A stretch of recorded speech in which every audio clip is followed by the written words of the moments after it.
तो hello friends, आपका स्वागत है फिर से मेरे एक नए ब्लॉग में। आज हम आपको ले चलते हैं एक ऐसी जगह जिसके बारे में आप लोगों ने बहुत सुना होगा, ऐसी चमत्कारी जगह के बारे में। तो आज हम आपको वहाँ ले चलते हैं जो जगह है काठगोदाम हल्द्वानी से 40 से 42 किलोमीटर की दूरी पर, और भवाली से 8 किलोमीटर की दूरी पर, और नैनीताल से भी कुछ ही दूरी पर यह स्थित है। तो इस जगह को बोलते हैं कैंची धाम। इसका नाम कैंची धाम इसलिए पड़ा क्योंकि ये कैंची गांव के यहाँ पर स्थित है।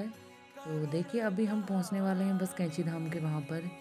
कुछ ही समय में हम पहुँच जाएंगे। और ये है, देखिए, कैंची धाम का एरिया। और यहीं से आपको मंदिर के दर्शन होने लग गए होंगे। जब कभी भी आप इधर से जाएं तो आप देखिएगा, आपको दूर से ही मंदिर के दर्शन होने लग जाएंगे और आपको इतनी सुखद अनुभूति यहाँ आकर होगी।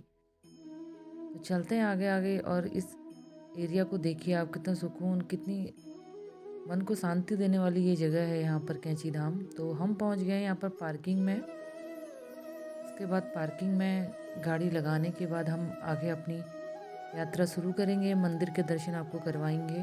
तो थोड़ा सा आपको ये जगह भी दिखा देते हैं। आप देखिए जगह कितनी सुंदर और कितना मन मोह लेने वाली है। देखिए, पार्किंग यहाँ हमेशा फुल रहती है क्योंकि भक्तों की भीड़ यहाँ हमेशा हर सीजन में लगी रहती है, चाहे जाड़ा हो, गर्मी हो, बरसात हो।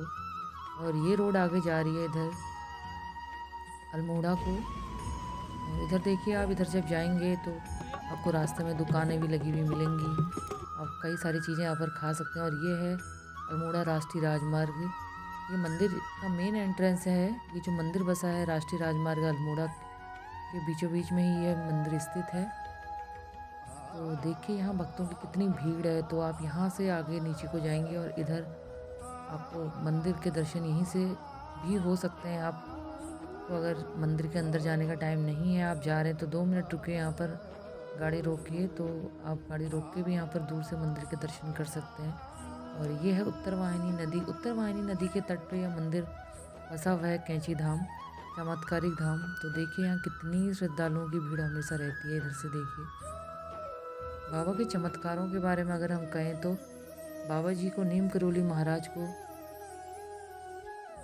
हनुमान जी का अवतार माना जाता था। यह कैंची धाम एक चुंबकीय आकर्षण निकलता है इस आश्रम से। जब कभी आप इस आश्रम में आएंगे तो आपको एक चुंबकीय शक्ति अपनी ओर खींचेगी। शक्तिशाली आध्यात्मिक ऊर्जा यहाँ निहित है। ऐसा माना जाता है कि पूरा क्षेत्र बाबा नीम करोली की दिव्य उपस्थिति से धन्य है।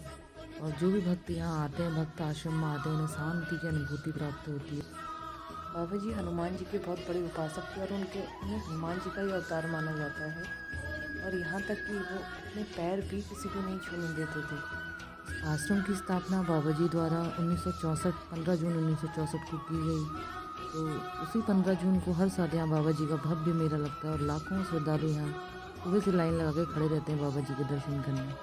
तो अगर आप दूर खड़े भी यहाँ से देखेंगे तो आपको बाबा जी की प्रतिमा यहाँ दूर से भी दिखाई देगी। बाबा जी के चमत्कारों के बारे में अगर हम बात करें तो प्रधानमंत्री नरेंद्र मोदी से लेकर फेसबुक के मार्क जुगरबर्ग भी बाबा जी के चमत्कारों का गुणगान करते हैं। तो ऐसे ही चमत्कारों के बारे में हम आपको आज बताएंगे। तो एक बार यहाँ भंडारा चल रहा था, तो भंडारे में घी कम पड़ गया था भंडारे के लिए। तो बाबा जी के भक्तों ने बाबा जी तक ये बात पहुँचाई कि घी कम हो गया है, तो अभी कहाँ से लाया जाए। तो बाबा जी ने कहा सामने नदी बह रही है, उसमें से जाके आप घी ले आइए। तो लोग वहाँ गए, उनके भक्त, और 2 कनस्तर पानी भर के वहाँ से ले आए और कढ़ाई में डाला। तो चमत्कार देखिए बाबा जी का, तो उससे पूड़ियाँ तली जाने लगी। तो यह सब देखकर हैरान हो गए। और कुछ समय बाद फिर बाबा जी ने कहा जाइए 2 कनस्तर घी मार्केट से लेके आइए और फिर गंगा जी में प्रवाहित कर आइए। तो भक्तों ने यही किया और गंगा जी में प्रवाहित किया। हम में आना चाहते हैं तो सबसे उपयुक्त समय यहाँ आने का मार्च से जून तक का समय सबसे उपयुक्त है। और सितंबर से नवंबर तक भी आप यहाँ आ सकते हैं। इन महीनों में यहाँ मौसम काफ़ी सुहावना रहता है। तो आपको ये ब्लॉग कैसा लगा ज़रूर बताइएगा। और जब भी कभी आप अल्मोड़ा की तरफ आएँ तो यहाँ ज़रूर आइएगा नीम करोली बाबा जी के दर्शन करने के लिए। मिलते हैं आपको नेक्स्ट ब्लॉग में।